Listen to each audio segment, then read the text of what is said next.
Look, and they have like constellations. Next is the star that represents Wow.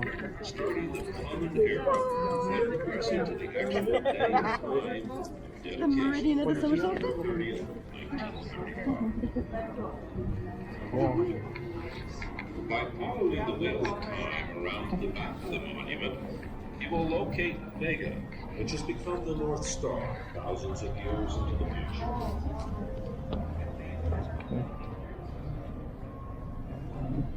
Are you recording us? Oh, that's our shadow. Yeah.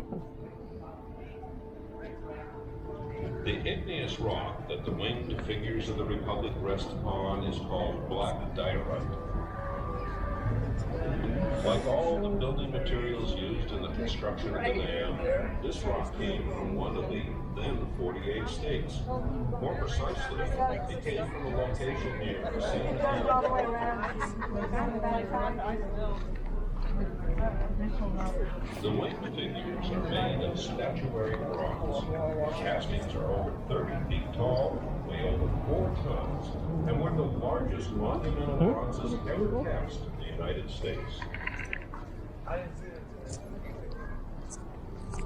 The artist said that building the Hoover Dam belongs to the sagas of the daring. The sculptor, therefore, gave the winged bronzes which guard the flag the look of eagles. Very cool. Do you want to look one? He also gave By the feet? the vital comfort You want to by the feet? Go stand by the feet. Oh, you can take a picture? readiness for the defense of our institutions and keeping Oh, I'm sure.